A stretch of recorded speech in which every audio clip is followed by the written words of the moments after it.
And what is the flavor of the commission? Does anyone need a break or want to delve in for at least one more item before lunch?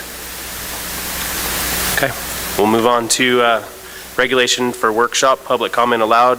Agenda item number 9, Commission General Regulation 470. Miscellaneous petitions, LCB file number R095-16. Administrative Procedures Regulation and Policy Committee Chairman and Commissioner David McNinch. Workshop, public comment allowed. The Commission will hold a workshop to consider amending Chapter 501 of the Nevada Administrative Code. The regulation was developed by the Wildlife Commission's APRPC after several public meetings and incorporating relevant suggestions from the public, legal counsel, the department, and the committee. The amendments will simplify petition form requirements and the petition process overall. Commissioner McNinch. Thank you, Mr. Chairman. So this is the first time that we've had an opportunity to consider the modifications or the amendments to the one of our rules of practice having to do with petitions. We kind of there was a transition period here where Kim Jolly, who was assigned to the committee, as she was transitioning to out of the department, the language from LCB was coming back, and there had been a lot of communication between her and LCB, kind of reflecting the thoughts from the committee when we had considered this quite a while ago. And there was a lot of conversation. I'm not sure that LCB was necessarily on the same page at first, but I think that as time went on, they got to the point, I think, and I'll ask the committee members to help me, correct me if I'm wrong, but the whole intent here was to streamline that process. There were a lot of requirements in the petition process, asking petitioners to put things together that number one, they didn't have the resources to really do. Asking for business impact statements, making judgments on how it would affect the department, things of that nature. So that was the first challenge. The second challenge had to do with kind of the timeliness of the hearings, and how we might be able to smooth that out. And the other concept that was discussed quite a bit had to do with when a petition did make it to the commission, there were instances where we determined as part of that process, several weeks down the road in some cases, that we didn't have authority to do anything with the request. So the changes that are being proposed kind of reflect, well, they do reflect that mindset. So we're trying to simplify the process. That's why you see some of the deletions on some of the requirements.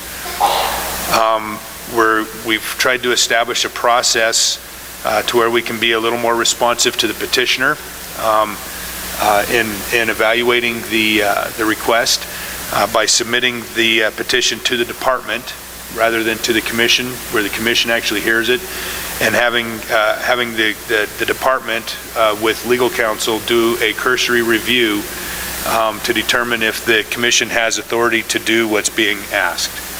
And if not, then there's that opportunity to say, you know what, we don't have the legal authority, and we can get the petitioners moving into a place, we can get them moved out of this process. It's not going to work for them into other processes that they can pursue at that point in time.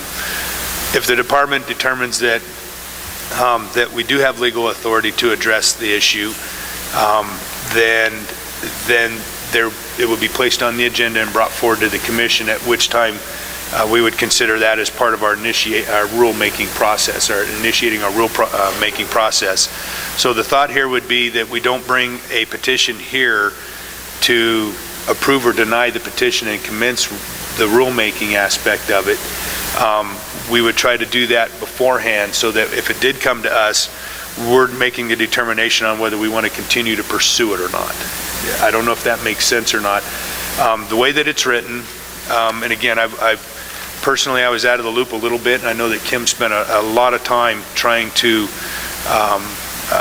get the verbiage, and I think that it's largely where it needs to be. It might need to be tweaked a little bit for clarification, but I think the major component of that is captured. And Tony, does that reflect some of the conversation that we've had? Is that accurate enough? Yes, Commissioner McNinch. The concern was the way it was previously written. With the 7 meetings per year, it made it impossible for the commission to take the action that was required in the statute. So we put some of those responsibilities on the department so the department could be more responsive and do some of the due diligence on the front end before the petition came to the commission. And it would be a realistic time frame that the department has greater flexibility to be more responsive to those petitions than the commission does, having only 7 meetings a year. So I don't know if that clarifies a little bit about where we're at, but if anybody has any questions, and like I said, I think the way that it's presented largely gets us there. There might be a cleaner way to do it. And again, we'd have to take it back to LCB if we changed it too much. But the idea here is we're trying to clean up one of our rules of practice. We decided to go through the process of cleaning up the administrative code rather than our policy first. And once we get the NAC where we want it, then we can match up our policy to reflect the changes that we're okay with regards to the NAC. So I don't know if I just complicated things more or not, but that's where we're at. Commissioner Drew. Yeah, I think I had some discussions with staff on this, and essentially I support the change because of the streamlining. So essentially what it'll mean to the commission is the only way we'll actually receive a petition is if we have authority to take that petition up. And the department working with council can certainly do that before it ever comes to this body. We can do it within the mandated timeframes. I think it makes it a lot easier. Once it comes to us and we initiate the rulemaking procedure, which is a process essentially run by this body, I think the policy and the updates that we have going forward can lay out what that process would be. So just because we initiate a regulation making process doesn't mean the next meeting we're going to have a regulation from LCB and draft language sitting in front of us. I would kind of envision it more that the department would come to us, say we've received this petition, we do have the authority to take up what's being requested, and then we have the discussion on whether or not we move that petition forward through the regulatory process, and whether there's any changes or things that we need to include in that. And I think once we get this NAC cleaned up, we can adjust the policy so that everyone who wants to submit a petition is clear on how we would step through that once the regulation process is initiated. So I think we're in the right order. I think the language that I see before me makes sense in terms of getting us to where we need to go. I'm assuming council is on board with that as well. For the record, Harry Ward, Deputy Attorney General. Yes, I am. Vice Chairman Johnston. I hesitate to do this, but I must be missing something, because the changes on page 2 to streamline what needs to be in the petition, I had no problem with. I understand the purpose of that, to make it a simplified process. But I couldn't work through the timeline very well, because on page 3, section 2 says that a petition shall be deemed to be submitted to the commission on the date of the next regularly scheduled meeting of the commission that occurs after the petition is received. So if someone was to submit a petition, let's say a week before a commission meeting, under this regulation it would be deemed submitted at that meeting. Then paragraph 5 says within 30 days after the petition is submitted, the commission will notify the petitioner in writing of its decision. I don't see how that timeline works. There's points in time where someone could submit a petition a week before a commission meeting. We can't have it on the agenda, but it's deemed submitted at the next regularly scheduled meeting. And then under this NAC, we're supposed to take action within 30 days, which may not be possible given our schedule and how we have it. So I understood, I think, the intent of trying to streamline the process. The petition's received, it goes to the department, they evaluate it, and the commission takes action. But I don't think the timeline works as this is written. Okay. So if I may be missing something, someone can walk me through it, but Commissioner McNinch. Thank you, Mr. Chairman. No, I think that this is kind of the point I was trying to make, is that there might be a cleaner way to do this. And the sections were, first of all, one of the things that stood out to me as I was reading the stuff that came back from LCB, the new section, it really highlighted the fact that from a timeliness standpoint, they were trying to establish what starts the clock in Section 2. And I'm not sure that we've ever really, as a commission, and all the time that I've been around, we've always looked at that gap from one commission meeting to the next. And sometimes it's more than 20 days, and, you know, we've always had concerns. So we work hard to talk to the petitioner. Can you hold off on it? Can you know, are you okay with us taking it to this commission meeting? And I think that too, as it stands in there, we probably didn't have that problem to begin with. Maybe we just didn't realize that we had some latitude on how that was written. So basically what it's trying to say is that if something's submitted, shall be deemed to be submitted to the commission on the date of the next regularly scheduled meeting of the commission that occurs. So if we walk in,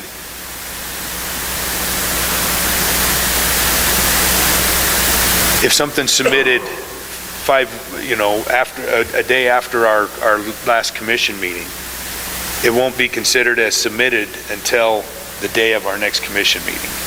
So that whole time frame, that whole 5 or 6 weeks is really null and void in a sense. And I think that that's what number 2 is saying.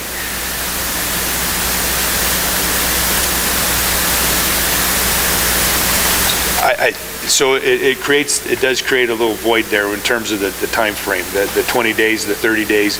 And I think the idea here is to have the department initiate the process. That process of initiating and evaluating will start when it hits the department's table, not when it comes to us. Is kind of the idea behind this, so that if we don't have legal authority, then in essence it's denied, and we get something out to petitioner saying it's denied. If we have legal authority, then the department, rather than the commission initiating the process, the department has basically said, we're initiating the process for you. We've done this cursory review. You have the authority. It's going to come in front of you, not to accept or deny as original, but you're going to actually consider the merits of it at this point in time. And then you're going to decide if you want to take the next step and have us start working on it. I guess we kind of end up in the same place. I don't know, maybe I'm confusing things here. I think there's a cleaner way to do it, Brad, is what I'm saying, and I'm not sure exactly how to do it. I was hoping to put a proposal together, and I couldn't do it without complicating it. I thought it'd be better just to have a conversation. So, Commissioner Drew and then Commissioner Hubbs. I completely understand what Commissioner Johnston is saying, and I think we might be able to get there with some pretty simple language cleanup. So if you'll follow me on this and what I'm going to throw out here. So on page 3, in terms of what would trigger the commission or the petition being received, quote unquote, I would just say, shall be deemed submitted to the commission upon receipt by the department. So essentially, we're taking out the part about the next regularly scheduled meeting. As soon as the department receives the petition, it's deemed to be submitted. Then section 5, where it says within 30 days after the petition is submitted, I think rather than the commission will, it should be the department will either A, notify the petitioner in writing of its decision to deny the petition, including the reasons. So in that sense, the department's done the analysis with council, deemed that we don't have authority over what's being requested, and they get back to the petitioner within the 30 days. If the department deems that we do have the authority to move forward on a petition, it would be, or B, provide to the commission at the next regularly scheduled meeting to initiate the regulation-making procedures. So the department would deem whether or not we even have authority to move forward with the petition. If we don't, they would notify the petitioner within the 30 days. If they deem that we do have the authority to take up the petition and what it's asking, they would provide it to the commission at our next regularly scheduled meeting. I guess I have another question. Sorry. I had given Commissioner Hubbs. Yes, sorry, thank you. I guess reading through this, one of my concerns, serving for the general public is transparency. And it seems to me like it's off record when it goes immediately to the department, and it's predetermined by the department that there's no legal authority from the commission to act on it. How is the general public supposed to have knowledge of this? How is that reported on record? And are we going to, state our basis on record? Is there some type of reporting on the record as to why a certain petition is denied? Commissioner McNinch. Thank you, Mr. Chair. So this is one of the things that we struggled with is, how do we maintain a transparent process? The thing that we're responding to are the complaints and the concerns from the public that the timeliness is lacking, so we're trying to streamline a process to facilitate, to not ignore their requests and to make things a little easier with regards to what they have to submit. And these are the things that result from it is that you do roll the dice that there's going to be transparency concerns. The fact of the matter is that we've had a lot of petitions that have submitted to this commission. We get in here, we talk about it for 2 hours, and then we find out from council that we don't have the regulatory authority to do anything about it. And what we're trying to do is prevent that from getting so far down the track and try to manage that elsewhere. So we have our director serves as the secretary of the commission. So I guess in a sense, and this is where part of our conversation with the DAG's, with the AG's office has occurred. Who's responsible for this petition stuff? Is it the commission? Is it the director? Is it the department? What role does everybody play? And what we're trying to say is that we're getting our input from the department and from the DAG on what we have the legal authority to do. So why go through the process of figuring it all out in here when we can do a cursory review on the front side? We can have a letter to put together that says, based on our review, we don't have the legal authority, and that doesn't leave us in any worse position than we leave them when they leave here going through the process, I guess. Commissioner Johnson, before you lose your train of thought. Well, I think I'm going along the lines of what Commissioner Hubbs was saying. I believe that the commission needs to decide at a public meeting whether or not it does or does not have the authority to adopt the petition, and that needs to occur in a public meeting. And to defer that to the department, and then the department just comes back to the commission and says, you don't have authority, and we say, sorry to the petitioner, we don't have the authority per input from the Department of Wildlife. I don't think that's the appropriate division that should be made. What I thought was trying to occur here was to, one, omit certain things that were previously required in a petition, such as economic analysis of the cost-benefit, interplay with federal regulations, to simplify for the petitioner the process in which to submit a petition. And then to say, once the petition is received, and they can send it to the department by fax or mail or hand delivery, that once it's received by the department, the commission would put it on the agenda for initial consideration at its next regularly scheduled meeting, assuming you can do it in time in accordance with the open meeting law, because we can't get a petition yesterday and hear it today. And at that point in time, you could say, okay, we'd like to get some input from the department. We could take whatever action at that meeting on the petition, or you could say, we have the authority, we like the petition, let's initiate the rulemaking process. And when I read this, I get confused by the timeline of events, and I get concerned about the division and the proper roles of the commission and what it's supposed to do in a public meeting process upon receipt of a petition. Commissioner Barnes. I guess I'm taking a step back here a little bit, but when I read through this, and I understand the streamline effect and all that sounds good, but as I read through the stuff that's being omitted, a lot of that, to me when I read it, looked like it was kind of important stuff to be considered. Is that going to be considered at some point in time? Because, a lot of these petitions are going to have an effect someplace, and I think we should kind of be aware of what some of the effects could be. So that was just a question that I had. I guess my view was that all of the things that being omitted could still be considered in evaluating the merits of a petition. We're just not going to place the burden on someone of the public who brings a petition to the commission to comply with all of these things, because that seemed to be a significant burden to people who may want to bring a petition to the commission. So that will still be taken into consideration somewhere along the line then? My view would have to be when you evaluate the merits of any petition that's brought by someone to this commission. Thank you. Commissioner Drew? Just to address Commissioner Barnes's question, I believe all those things would have to be completed by the department as part of the regulatory process once we deem it appropriate to move forward. So it just shifts the burden of assessing those things from the petitioner to the department, which is the same as they would do if they're proposing a regulation. I guess to address Commissioner Johnston, Commissioner Hubbs's concern on whether you deem something appropriate in a public meeting or whether the department does, to me, I would rather know sooner rather than later, because there's nothing that limits the petitioner on how many times you can submit a petition. So if I get a letter back from the department that says, we don't believe we have the authority to do this, that letter comes to the commission. There's nothing that prevents that petitioner from either cleaning up their petition in a manner that makes it to where we have some sort of authority, or coming to this commission and working with us to figure out how they may do so. So I think we can get there.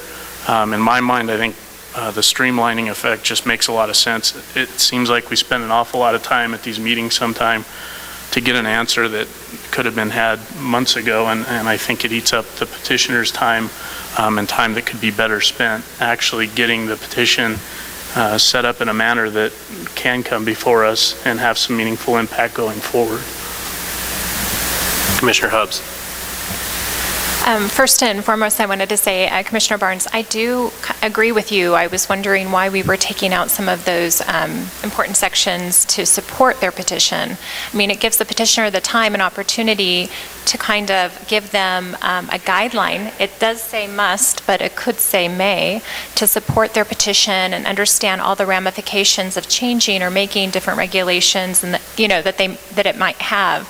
I think it's difficult too, but I do think it's necessary to include that they also cite the legal authority. They should, as a petitioner, have some type of idea as to why the commission should act on that, and then we can respond accordingly. But in terms of what Commissioner Drew said, it seems to me like we're choking the petitioner off before their voice is at least heard at an open meeting or in an open meeting forum. It would be nice if we could say, we received a petition, this is what the petition was, it is with the department. The department will respond and let us know if we have the legal authority to act on it. And then once we get that information back from the department, at another open meeting, we can talk about that and how we reached or came to our conclusion in public.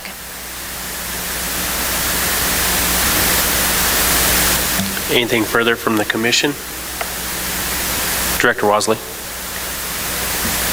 Thank you, Chairman Wallace. Just for clarification, the primary impetus of this change was to address the timing constraints that the department could not, or the commission could not adhere to for the points that Commissioner Johnston points out. The changes may or may not accomplish streamlining that, but the idea, the concept was not to change the overall length of that, but that if perhaps some of the responsibilities that are bestowed upon the commission could be transferred to the department in the interim, that might streamline that process, and it was not intended in any way, shape, or form to prevent transparency. Any decision that would be forthcoming, any input provided to the commission based on legal authority would be accompanied by a full explanation and subject to public comment and discussion in this forum. So we certainly, the primary issue that we're hopeful of addressing here is the lack of ability to comply with that time frame. And so as Commissioner Johnston points out, right now, if you receive a petition 1 week prior to a commission meeting, that petition is considered submitted at that next commission meeting. Certain times of the year, there could be 2 or 3 months prior to the next commission meeting, you can't meet that 30-day window. Part of the idea is that if the department can do some of the commission's homework in that interim, then we could perhaps still meet that 30 days if there is a review process in the department. If the department is working on that prior to an official submittal, then the department could submit that to the commission on behalf of the petitioner. But we're willing to work with the commission and accept any language that the commission chooses to forward. Again, the primary concern is being able to adhere to that window of time. And perhaps a simple change, instead of 30 days, be heard at the next commission meeting, or by 30 days prior to the next commission meeting, something along those lines, so that it incorporates the consideration of the fact that we only have 7 commission meetings a year, and there are certain windows of time that we simply can't comply with. Thank you, Director Rosley. Further comments from the commission? Seeing none, I'll take it out for public comment in Carson City.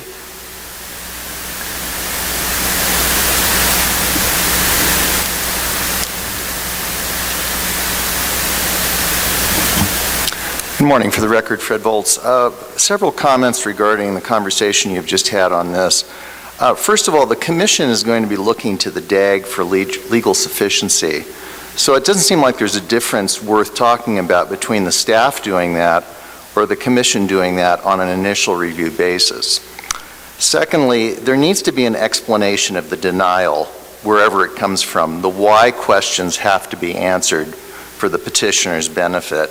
It can't just be denied and that's the end of the discussion as far as a response. Third, the commission can delegate a task to staff. It happens all the time, and that doesn't seem to be any different in this situation. Fourth, I agree with the executive director. There's a much faster response time with the department doing this than the commission, given the intermittent nature of the meetings. And finally, the petitioner should be able to appeal to the commission if the belief is that staff have reached an incorrect result. So that should solve the problem that Commissioner Hubbs was talking about as far as open meeting transparency. Again, there'd have to be some sort of justification for that, but that would, I think, solve the problem that you were mentioning. Thank you. Thank you. Any further public comment in Carson City? Come on up, Don.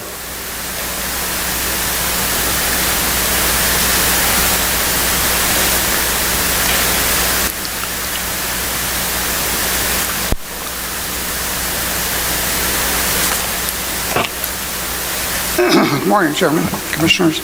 Don Moldy from Reno. I like the streamlining idea a lot, having been involved in the petition process off and on over the years, particularly in the last couple of years.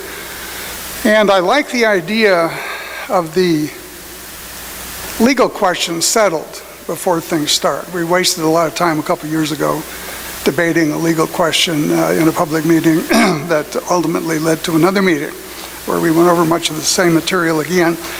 And I was curious if the department takes the job of deciding the legality of a petition and consults the DAG in the process, which would be the case, would that be the functional equivalent of an Attorney General's opinion on that particular issue? I was just curious about that, even though it wouldn't be an official request from a legislator or whatnot. But I just was curious about what the weight would be in that situation of an Attorney General's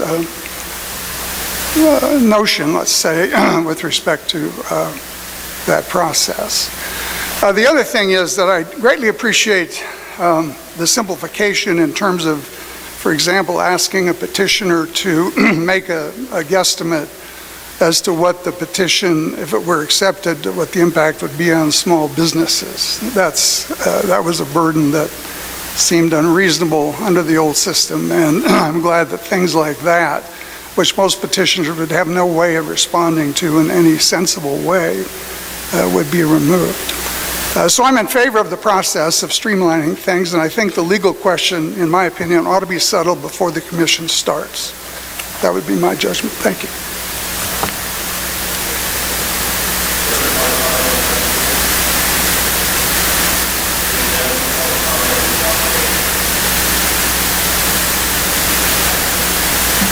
Public comment in Las Vegas? Yes, Chairman, we have comment. Mr. Chair, Jana Wright for the record. I would agree with Commissioner Johnston about the timeline. Doesn't seem to make sense to me. Also, Commissioner Hubbs, looking after the public, we wouldn't know if a petition was filed if it never came before the commission.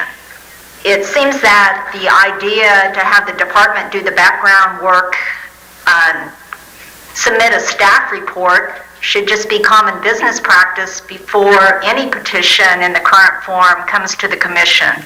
I like the idea of the streamlining, as others have said, but this still needs some work, in my opinion.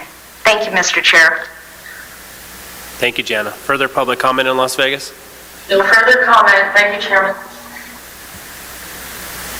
Thank you. Bring it back to the commission for comments. Commissioner Johnston. Thank you, Chairman Wallace. I think if I go through this, I think one way to streamline it, what I would take a look at is that, and I'm just go through this on page 1, section 1 remains the same. And then on page 3, I think you could simplify this by striking out sections 2 and 3, and then have section 4 talk about as soon as practicable after receiving a petition, but not later than 20 days after the date on which the petition is received. The department shall do the two things there in subsection A and B, which is to look at the legal authority and make a recommendation to the commission. And then in section 5, the commission will hear the petition at its next regularly scheduled meeting following receipt of the department's recommendation. And then notify the petitioner of its decision to deny the petition, including the reasons for the denial, or initiate the regulation-making procedures. That seems to do the streamlining that people want, which is the petition comes in, the department takes a look at it. At the next commission meeting, we have the department's recommendation, and you either say, we're denying the petition. The reason we're denying the petition is because we don't believe we have the legal authority to do this, because that's what the department has advised, that's what the Deputy Attorney General has advised, that's our conclusion. Or you say, we have the authority, we like the idea, we're going to move forward with the rulemaking process. Commissioner Hubbs.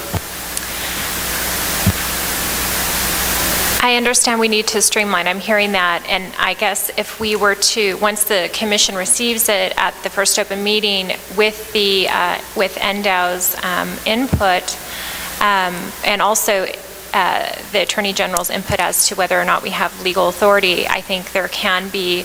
I think the petition in and of itself should be heard, though. I think it should be on record in its native form, so the public can know what was proposed, and the commission can have open discussion about why they will or will not take, receive the petition and take action at that time.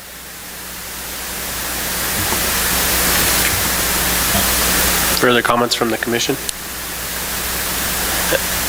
I just have one question, and during our meeting, wasn't there something with the 30 days that it had to be 30 days? We couldn't change it to just the next commission meeting? I don't remember if that was part of the NRS. Dag Ward, I've got to lean on you on this one. For the record, Deputy Attorney Harry Ward, and likewise, I have to punt on this. I know we've had some meetings as far back as June and even maybe April, and I know this topic did come up, and I think there was a stickler somehow, I don't have my notes in front of me, that it was required that we were supposed to have something within 30 days, and that our NAC could not conflict with our regulations could not conflict with the statute. But that's something I will look into. Because that's my recollection of it, and I think that was why we kind of had to end around to the department to cover that 30 days, rather than just say the next commission meeting. That was, because I remember the discussion being at the next commission meeting, and then we came up with that we couldn't just do the next commission meeting, it had to be 30 days. So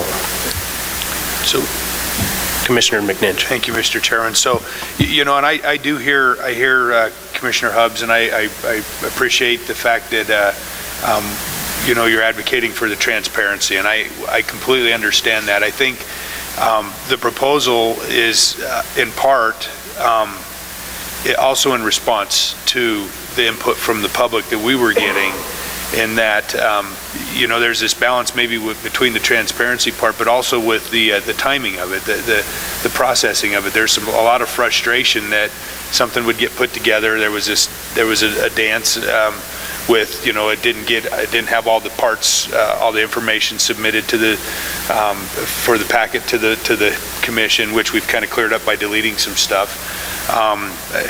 Who would make the determination on whether that stuff was sufficient is kind of where that started from. Where's the bar at to say that that's clear? So we thought, well, we can address those issues as part of our rulemaking process. So that's why we took those out. With regards to moving on, one of the frustrations that we heard was we get into these meetings, we start the public process where we're having good transparency, only to find out 3 hours into the process and a couple months in the making that we don't have the authority to do something. And the petitioners are frustrated with that. And so I don't know, maybe that's the best way. Maybe there's not a great way to do it. Maybe that is the most efficient way in the name of transparency and maintaining that. I've advocated for transparency, the whole time I've been here, so I completely understand that, and I respect the fact that we have to keep that in mind. And but I do see where we have to consider a potential balance on this particular one to help with that process. So, Commissioner Young. Mr. Chairman, thank you. I was just thinking maybe sitting here listening to all this, it's getting a little confusing. Maybe we could sidebar this with Commissioner Hubbs and Commissioner Johnson, Commissioner McNinch, and the Deputy Attorney General, and maybe talk about it a little bit later when they have, Harry's done his research and knows what we can and cannot do and meet all these needs. And it sounds like we're close, but we're not there. And sounds like we need his advice, and maybe he's got to do a little research on this. I don't know if that's possible or reasonable, but it might be a little bit more helpful to do that. Commissioner Drew. Yeah, I think the bottom line today is we need a couple more answers, and primarily whether or not that 30 days is required by state law. I believe if it is, the general outline that we have in front of us would probably work. If the 30 days isn't required by NRS, I think a fix, like Commissioner Johnston had suggested, would probably be just fine. If the concern is the transparency of a commission that's denied, I would just remind the commission that we also have a companion policy in place that we understand is going to need to be updated. So if the petitioner and the commission get notified that a petition has been denied, there's nothing that says in our policy we can bring that to the commission for discussion as to why that occurred and maybe viable paths forward. And that way I think you would resolve any petition that gets denied coming before the commission, at least for an explanation as to the denial, and we could have the discussion on whether or not a subsequent petition maybe could work around that, or if it's simply something that we can't do. Commissioner Johnston. I just have one comment, is that the petitions are heard by the commission, no matter what. So we can't avoid, I think there's this concern that we go through this hearing process and ultimately determine we don't have the authority to do it. I don't see how you avoid that, because if a petition is submitted and it's referred to the department, and the department comes back with a recommendation, says, well, we don't think there's legal authority for the commission to do this, you're still going to have a hearing on the petition, because the commission has to make that ultimate decision. Now, it may have advance notice because it's in the backup material with the agenda, and everybody, the petitioner, is going to know what the recommendation of the department is, but you're not going to be able to just avoid hearing the petition. So I think that notion that we're going to avoid that issue through this is not going to occur. So, Commissioner Hubbs. I do have some confusion. I mean, I think one of the key elements we're honing in on is the 30 days. I think we need to know absolutely where that's been derived from, and if that is set in stone, then we need to work around it. But I absolutely agree with Commissioner, or is co-chair? I'll try to keep up with it, Johnston, that we need to have it on record. I mean, we do need to hear the petition, or at least have some type of record as to what the petition covered and our stance on it. The way it was written to me, it sounded like that we could potentially deny the petition before it ever reached an open commission meeting. Commissioner McNinch.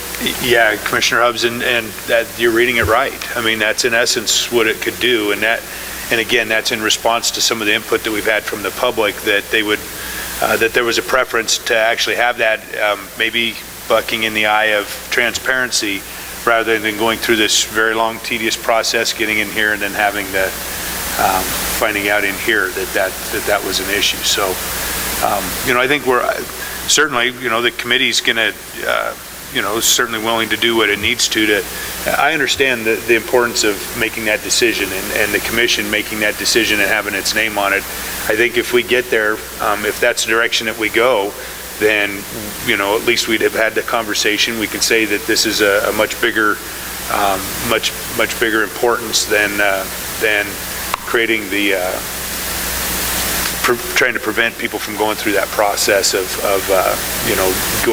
doing all this work and getting to the point where they find out that they went down the wrong path.